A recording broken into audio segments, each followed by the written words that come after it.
Hey, Ken Colbert here. Cheryl Smith here. And we are Republicans in bad standing. And we've been busy. No kidding. We've been busy. There's been a lot going on. And so we wanted to go to the city council meeting last night. We did, and that was on Monday night. Monday night. Supposed to be at 5. Right. And they were going to discuss this new wheel tax. They were supposed to anyway. It was on the agenda. But they're going to charge us when you go renew your license if you don't know that. Right. They need the money to be able to pave the roads in Evansville, even though there's, other funding sources. They might have squandered some money along the way that they might have been able to use. Yes, yes. I'm just guessing. No, right. So when you go in, you can decide if you want to sign up. And I've always been under the impression, they wouldn't let somebody from the county speak. But apparently they would, because they said they were going to no longer allow that. So I'm like, what? What? Yeah, how does that work? If you pay taxes in the city, you have a right to speak. That's right. Right. Which brings me to you. Yes. So there were different people speaking or voicing their opinion about this. $25, I think it is for a car, $15 for a motorcycle, and maybe $40 or so for a big truck. Right. And we pay taxes on it from the day we buy it. If you bought a used car, you paid taxes on it. The person before you paid taxes on it. I mean, it's constant. It's perpetual. It's perpetual. And it's a hamster wheel. Right, sure. So you were called up, but I did notice that out of all the names, yours was the last one to be drawn. I know, but I was the very first person to put my name up there. Yeah. Yeah. So. And it was supposed to start at 5, and the members of the county council, they weren't even there at 5. I mean, maybe 2 were. Well, I think part of the problem is too they didn't have a quorum. They couldn't make decisions because they didn't have enough there. Right. They dribbled in, and then they put a couple of them on the screen to call them. But you couldn't see them. No, you couldn't see them. You heard their voices. Yeah, it's like, where did that come from? Yeah, that's right. So not very transparent there. No, not at all. But anyway, when you finally got to go up there, they don't like you. Because you speak the truth. I do. It was interesting too, and I guess I can tell you a little bit more about it. I want you to read what you read to them. Oh, I will. Yeah, in fact, I even offered to him. I said, hey, I've got this in writing. I can give it to you. Take a look at it. And in case anybody from the city council's watching this, sometimes you have to start off with a platform. You have to talk about what's going to lead you up to what you really want to say. You're going to give them the scenario, what's happened up to this point, and now this. Right, and I put in the little piece of paper that you have to turn in, a little orange piece of paper. It said I was going to talk about the wheel tax. Right. And I did talk about the wheel tax. It's just the fact that I had a few things I wanted to say prior. Well, and they got very nasty with you again, and I want you to read that, but it was not deserving. No, I have a right to express myself under the First Amendment. I can say things that maybe they're offended by. Right. All right, but every time I speak now, there's been a correlation with them behaving badly. In fact, a private citizen had recorded this, and we have since uploaded to some of our other social media platforms. And in fact, this one got over 3,000 views already. Right. And it's just me talking to the city council, and you see them go off the rails again. They go off the rails. So read to our audience what you read last night. Yeah, right here. I'm just going to read it to you, okay? And I'll stop when I get to this one paragraph, because when I said these words, then you had one of the city council people, Zach Hieronymus, that literally went off the deep end. I thought, well, why is he behaving this way again? And Missy Mosby. And Missy Mosby. They were sitting next to each other. And they were feeding off each other. They were waiting for you to say something so they could go off the rails. And they did. Right. And I thought, why did these words here trigger? Since that time, you were just setting the table to get to the meat of the... Absolutely. Right. Right. So I'll stop, because then we found out some more information about why these particular words triggered Zach. There you go. All right. So I start on, in front of everybody up in the camera, and I say, the local government has continually proven their allegiance for social issues, activism, and aiding and abetting illegal aliens through public-private partnerships with United Way of Southwest Indiana, Young and Established, Centerpoint Foundation, Immigrant Welcome and Resource Center, and many others. That paragraph, I didn't get any further yet, okay, because I kept pushing the issue, but that is when Zach Hieronymus literally went off, and I thought, why is he behaving this way? Since that time, we found out the words that upset him was United Way of Southwest Indiana. That's because he was their resource development officer at that facility. And as many of you remember, they gave over $250,000 to the Immigrant Welcome and Resource Center. Right. Literally. And he worked there with Amy Canterbury and Amy Mangold, these women that were their executive director that are feeding the beast. And so when I read that particular paragraph, that's what triggered him at that point. Big time. But we knew it was coming. He was waiting for something, but go ahead. Yeah, and then people in the audience was said, "Let the man speak," you know. And then we had a man that's in a wheelchair. His name's Kenny, and he was in the front row. And again, you know, he was getting very vocal too to allow me to continue to speak. Yeah. All right, let me continue. That was just the first paragraph that triggered him. And in fact, what we'll do is we'll upload the video at the bottom. So at least if people are interested in seeing that again. Right. Okay.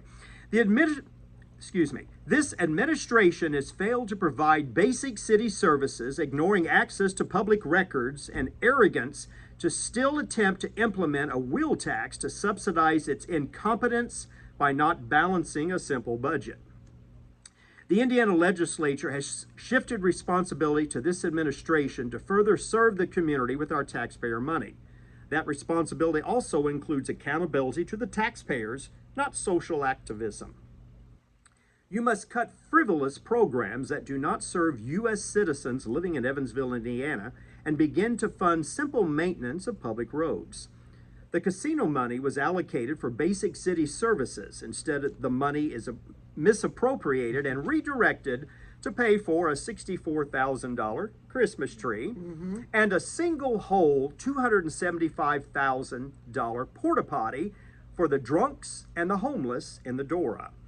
The priorities of this administration are no different than state officials Ledbetter, O'Brien, and Becker that ignore the constituents' mandates for meaningful property tax reform.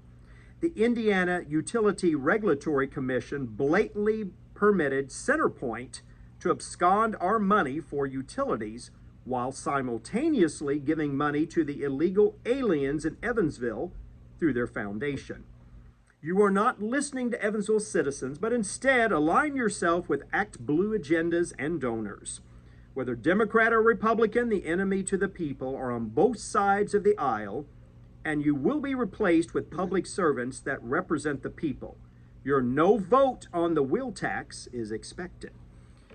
That's good. And see, what they didn't like, you're holding them accountable because everything you said is right. They haven't taken their due diligence and figured out the budget. You know, maybe they're always out here expecting the gifts, expecting the grants, expecting the non-for-profit. Well, remember, they've also overspent because the city administration, they rely upon grants. I get it. Yeah. But a lot of this has been cut off. So they've already spent the money, and how are they going to shift money? They do this all the time. If you're at the city council, they're always shifting the shells around from one account to another constantly.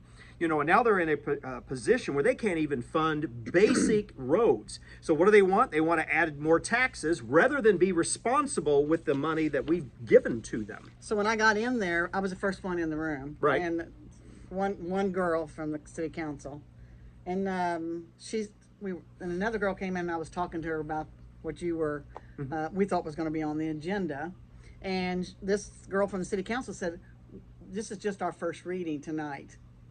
They never read it, though. No, they did not. But what did we find? Well, actually, you'll find this is the actual ordinance that they have published online, and it's dated August the 5th. It's multiple pages, literally, about the wheel tax, but yet they never discussed it at the meeting. All they were doing was allowing the public to speak on whatever matter, and I chose the wheel tax on that. But my question is, you know, they got the people involved, the city council. It's like it's a done deal. And it's like... It's 5 pages long. Yes. And it's like, who created this? And it's done by an attorney. It is. I think this is coming out of AIM.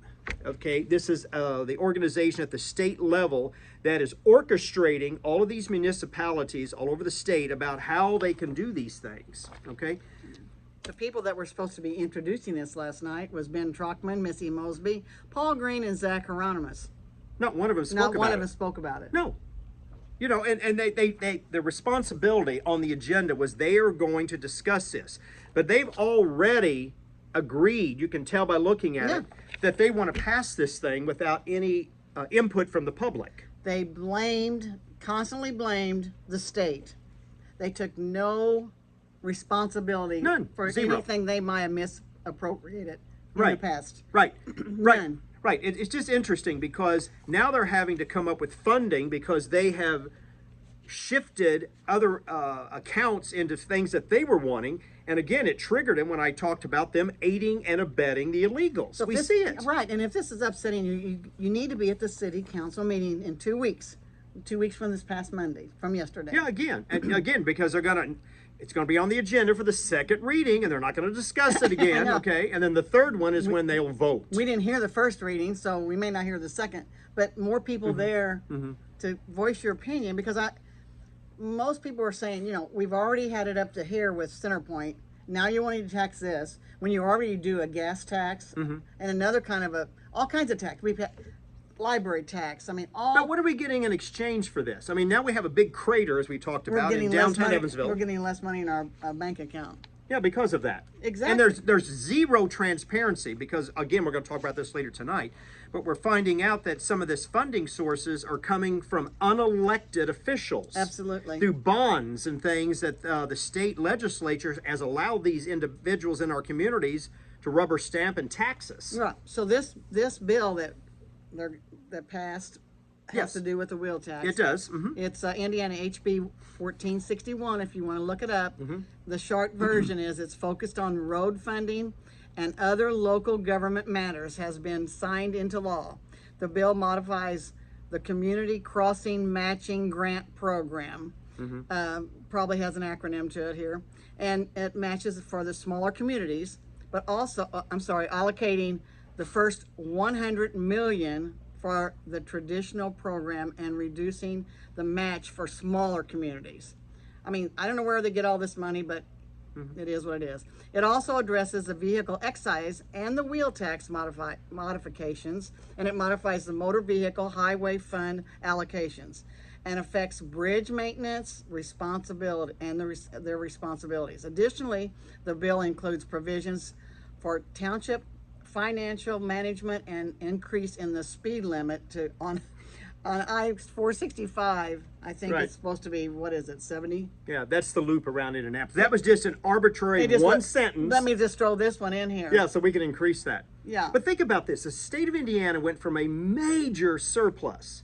Now what they're doing is creating this House Bill 1461 and shifting it to the individual municipalities, which they should have control over that. It's because the state doesn't have that surplus anymore because of all these things that the Indiana Economic Development Corporation was squandering that money. Suck the money out of it. Yeah, constantly. I know it. With that. Now, the actual bill itself, Cheryl read the short version, but this is the long one Yeah. right here, okay? Yeah.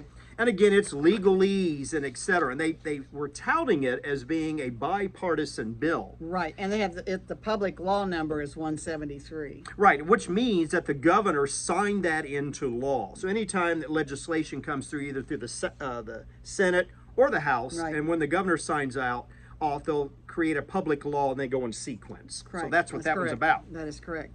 So yeah, that was a shocker last night, and they kind of denied everything, and so Well, that wheel tax too, it's going to generate in Vanderburgh County, they've done the calculation, of about $2 million. Okay, and you know that they've spent at least $2 million on the illegals in our community. Okay, more. right, and that's the point. You know, that money should have been gone for just basic types of community governmental services, and Right. that's the basic stuff. You I pave mean, the roads. Everything flows towards the illegal community, and they don't like that word illegal, so too bad. They are. Right, right, right. The minute they stepped over the border and they the wrong way and without paperwork, they're illegal. Right. So we also had Mm-hmm. somebody reach out to us, and they live in a subdivision.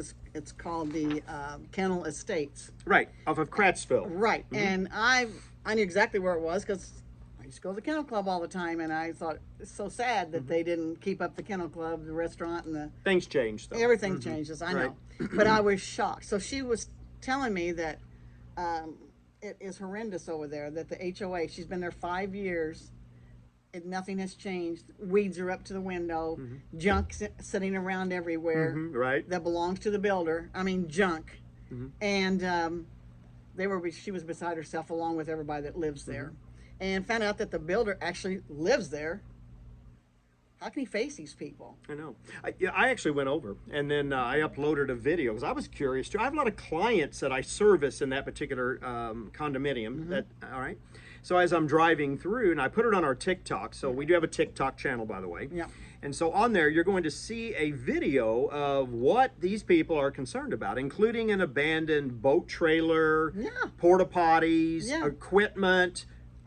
It's outrageous. So I went over. You took the video. I took some still pictures. Yes, right. And when I got out of my car, this lady comes out of her house. She says, "Are you going to help us? Are you going to help us?" I said, "Well, we're going to try. We're going to expose it, and then from there we'll see." That's right. That's right. So little did I know that I think you know the lady that came out of the house. I think. Yes, absolutely. Okay. And so we found out that. They're moving some things. Yes, they're It's still not good apparently, but but they've moved quite a lot of the items that are. It's an eyesore. Well, it's in the back 40 still with the weeds, and I don't know, but there's more than that. They have not maintained the HOA properties. Okay, so neglecting is what it very is. very much neglecting. So what's happened now? Well, two people, I think I understand yesterday, went to file small claims against the builder. So they sued. And I think they were served yesterday. I want to be on the jury. Yeah.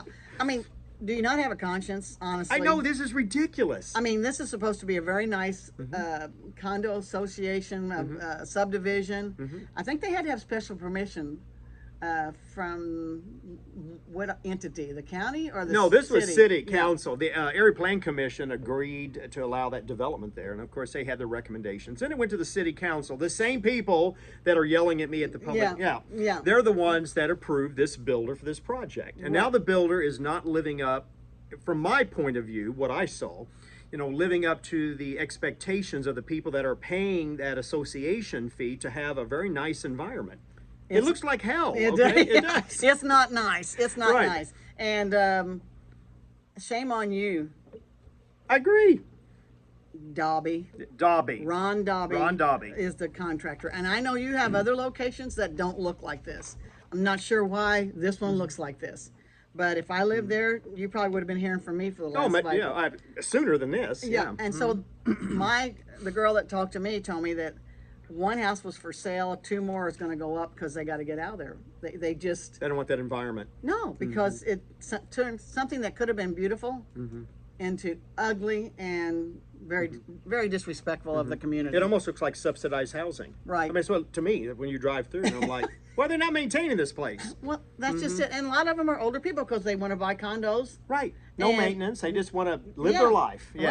Right. And there is none of that taking place. So, but the point is, people are bringing us stuff now, things that are violating their personal rights, and the city's neglecting these things. Their focus has been about activism, from my point of view, okay, and they're neglecting the citizens of this community. And this right here is a grievous situation where the city could have got involved with the building commission and go in and say, hey, we got a problem here, and we need to fix this problem, Mr. Dauby.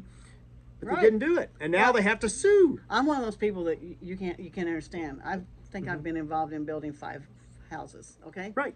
So my love for contractors, they're so sweet. Whenever you sign the line, and after you've signed, you got to put their feet to the fire. And more. Right. So it gets ugly. So I hope that you're listening, Dauby Construction, and that you clean the act up over there. Yeah, absolutely. We're not going to stop talking. No, we'll continue to follow up. We'll provide some video content because they've invited us onto the property. That's right. So we're welcome. They asked us to come on. That's right. It's public property. It is. And that's the more reason why you need to clean it up. That's it. That's it. All right. What's on the next agenda here? Well, one of the things, too, I want to talk about our friends over at EREP. Oh, yes. The Evansville Regional Economic Partnership. They're so busy. They're busy. Yeah, but they're unelected officials that are determining about our taxes and where they're going. One of the things we have found, in fact, right here's the document again, okay, and it's Indiana Code Title 36-7.6-4-3. What it is, okay, is the development authority to issue bonds. Okay, EREP has been set up as that development authority. They have been giving the ability to do projects in the community, to present bonds that would be approved. In fact, I'm going to show you right here. This is an invoice that EREP, and again, the former mayor Winnicky is over this organization. I believe his salary was around $500,000.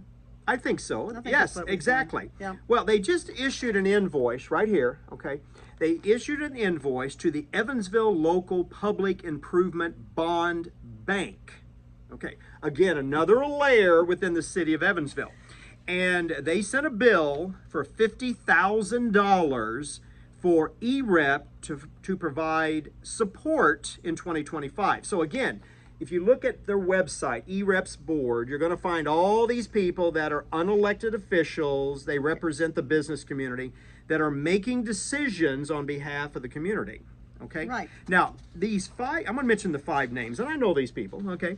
Yep. These 5 individuals are currently on the bond bank, and they were appointed by Miss Terry. Miss Terry. Yes. All right, go ahead and read the names. Well, Joshua Armstrong, he's the chair.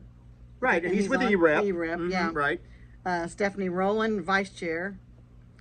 Trudy Stock, she's just one of the members.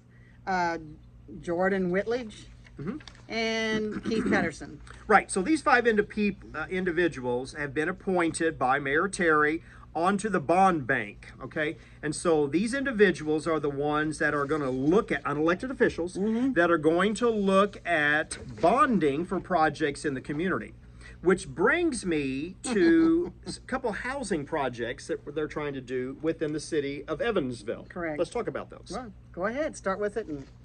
Well, one of them is out here by where I live. Okay, on the west side. Yes, and it says, well, first of all, they're just saying North Red Bank and North Green River Road. They're not releasing the exact address of what it is, and it's affordable housing. What does affordable housing mean?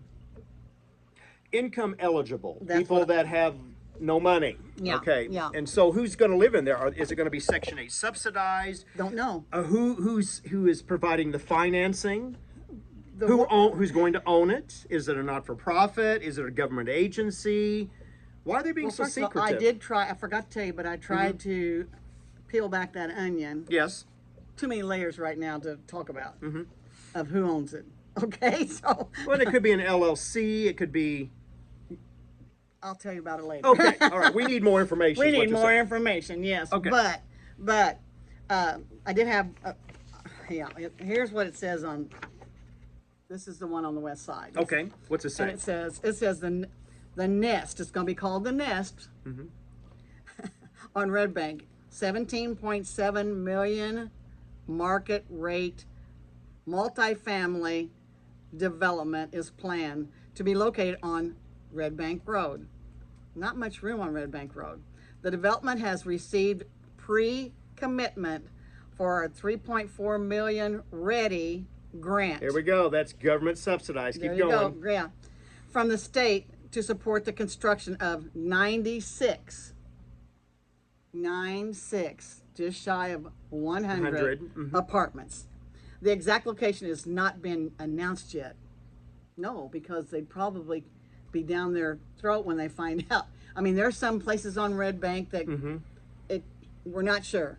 So it says, stay tuned for more details. Like we're sitting in with bated breath. Yeah, but who's asking for them to build this subsidized or the low-income housing in these particular areas? Why are they not concentrating and redeveloping the areas that in the city that look like crap? Well, why didn't they put that downtown on Main Street when they built all those big apartments there? Well, they don't want that. No, they don't want that. They don't want to be their neighbors. No. And I'm not above somebody that's on subsidized housing. I get that, yes. But it's done behind our back. Right. That's what I despise. Especially when they're using READI funds. And what is that acronym again that READI stands for? Yeah. It's Regional Economic Acceleration and Development Initiative. Right, and this was under Holcomb's administration. He had appropriated $500 million with a B to be able to use for these READI grants. And some of the stuff we're finding out that they're doing in the different parts of the state of Indiana are things that Hoosiers do not even want.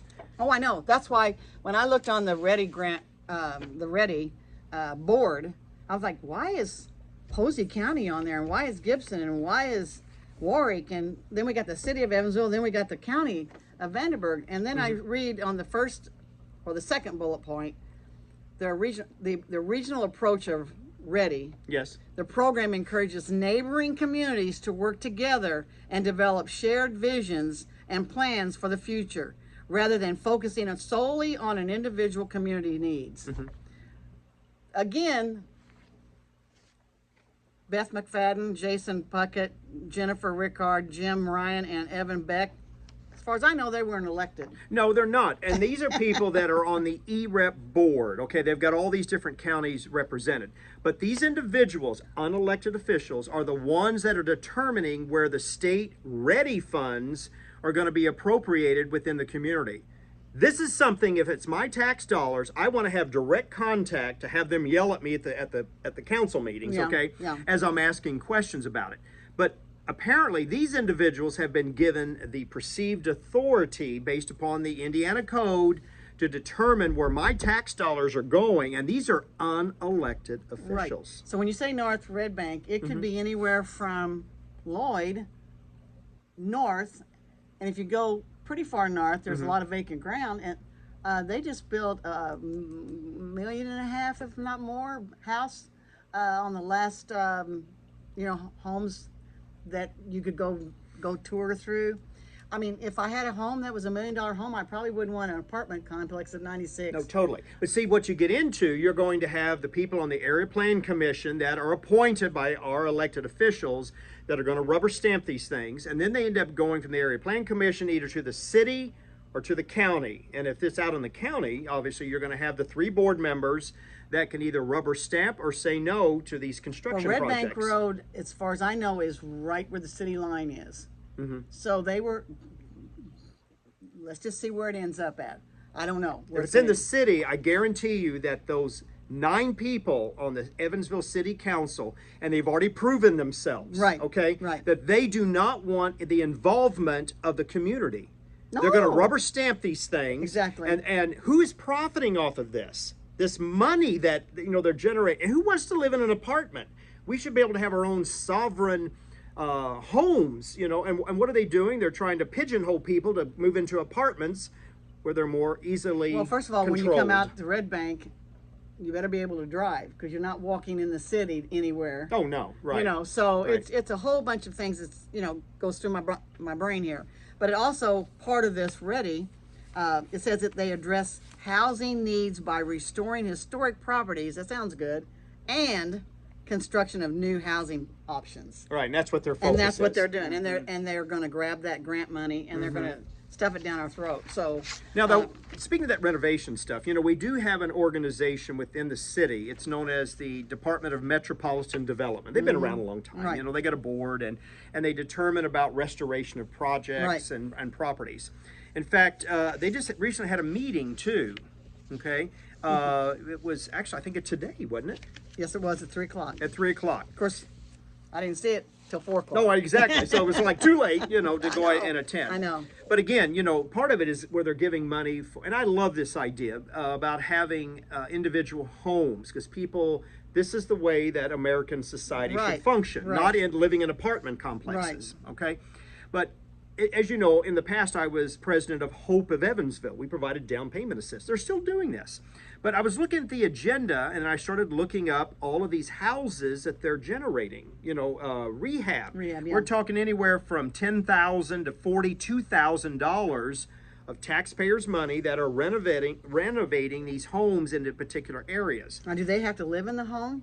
Usually under these grant programs. I used to write grants, okay? And at the time when you were getting that from the Indiana Housing Authority, Indiana Finance Authority, et cetera, different funding sources, you typically would have to reside in that property for at least 5 years, because they didn't want people to have to profit off of it. But when I was looking up these addresses, here's the addresses of the ones that they approved today about these home repairs, anywhere from $10,000 to $42,000. 1411 Judson Street, 1424 South Governor, 1614 West Dresden, and there's more. Right. All right. But again, some of these, you look up the title to these homes, some of these people have not lived in Evansville. They're coming from California, they're coming from Georgia. I'm like, why are they giving preferential treatment to these people that are recently moving into the community rather than helping our own citizens? I'm just questioning that part. I mean, it's going to help, you know, improve the property values. It's going to help potentially clean up the neighborhood. This is a bad area of town from my point of view. Again, I worked at the Evansville Housing Authority for years, done public housing, tax credit properties. This is a bad area of the city, okay? And hopefully they make it look better. And well, I hope so. And it stays that way. I hope so. It stays that way. I think this is something that our team will start monitoring more closely. Right, we'll watch it. Yeah, to find out where this money's coming from on that one. Yeah, imagine that. Imagine that. Okay. And so we talk about the illegals all the time, and people hate, well, some don't like us to talk about it. Well, no, especially the city council. When you call them out, these same people, they're not only city council people, but they serve on these not-for-profits that of our tax dollars. It's either coming through federal grants or through subsidy from the city of Evansville. Right. There's a conflict of interest, and every time we bring this up, it triggers these people. Well, you got to understand, on our city council, how many's on there? 9? 9. 8 of them are Democrats. Correct, and one is a rhino. Yeah, correct. So they have to be unanimous on everything. Right, always. I've never said. There's no debate. There's no debate. It's just I. Right. Let's shift the money from this account to this one. Yeah. Right. And then I've never seen it when I was there. Any kind of dissent. Have you? Never. Never. It's interesting. Have you looked at the composition? You look at the city council, it's Democrat run, and you look at the county, it's Republican run. Right. Okay. With a Democrat on it. On the commissioners. Well, at least one. One of them, you know, right. Okay, all right. Which is also on the other appointed position. Oh, yeah. The land bank. Oh, yeah, absolutely. Yeah, there's crossover constantly, you know, rather than get other people involved to be, you know, checks and balances. We're not smart enough. We're not? That's what they think. Well, I think so. Okay. Well, I'm just saying, I was being sarcastic. Right. Because they get in this one little loop and they stay in it, you know, and they don't want anybody in there disrupting the because they're activists. That's what they're doing. They have an agenda. They're following it. They're using our tax dollars for things that's not really benefiting the community. Correct. You know, so. Correct. All right. So back to the illegals that are in our community, which we have our major share of. We do. And it seems like these people, like we were talking about, they want to protect them. Like, poor them. Well, yes, I feel sorry that they came from a poor country, but come in here right, not illegal. So we say, how does this all start? Well, back when Trump was president the first time, right, he did an executive order to reverse all of that, letting them come across. They were coming across the border, but nothing like after Biden, okay?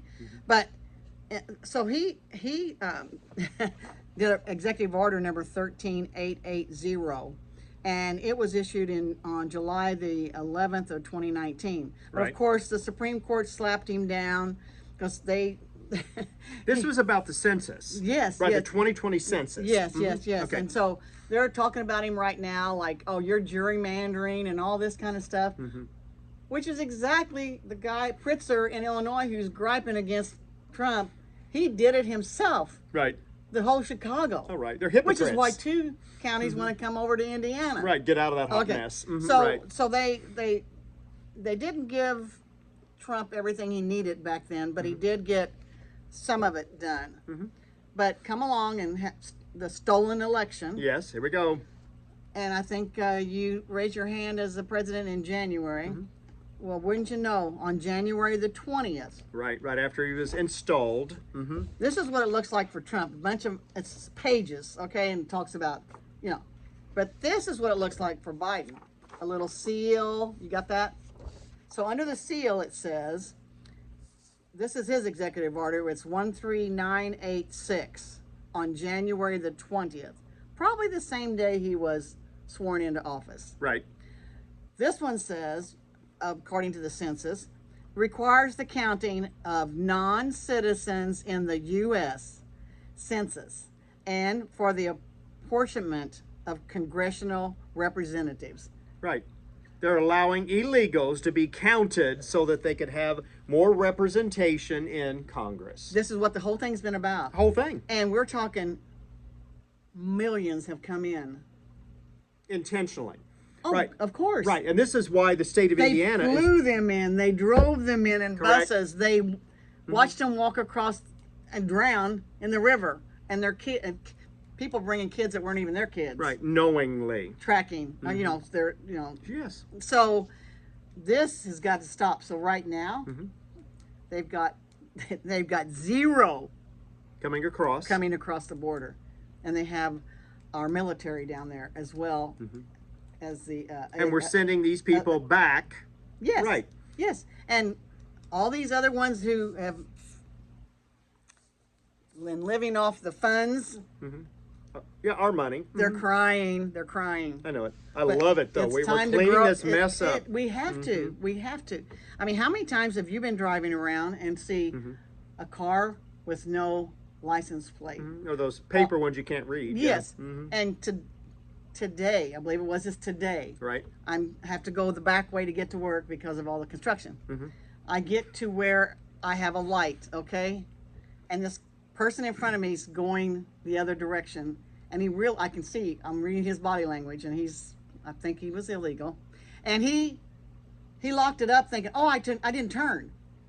He puts it in reverse when other cars are coming in, stacking in behind him. And now I get a green light and I can't go because Right. He's blocking the he intersection. wants to back up. Yeah. No, you can't do that. Did you blow your horn? You know, here's the, no, because, I mean, I wasn't going to get anywhere. Right. The thing is that they're giving license and driving privileges to people that don't know how to drive. We have to take our kids, we take driving lessons. Yes, correct. Okay? Correct. And I think they should bring that back to school while I'm while I'm on my soapbox. But anyway, it was like, this is a typical example. Right. He And was there's a going lot to of back. examples I thought like I was that. okay, I'm going to be a witness here. I'm going to see him plow in because he's backing up thinking he's going to go back a whole lane and go turn it. Well, I will say that my defensive driving skills have really improved here in Evansville. Okay. That is a good one. Mine too. Yeah. Because you I'm got like, what? You got to spin your head around like this, you know, at all times. So anyway, I hope you enjoyed this one and maybe got a little bit educated. And go down to the city council meeting 2 weeks from yesterday. Let your voice be heard, and even if you don't talk, let your person be there. Right. Show that you are give support. Support those who are speaking. Right. And taking it.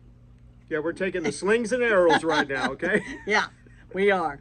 So hopefully we'll see you the next time and have more information. Maybe we can update you on the Kennel Estates, and hopefully it's cleaned up. We can take some better pictures. That's right. All right. We'll see you on the next one. See you next time.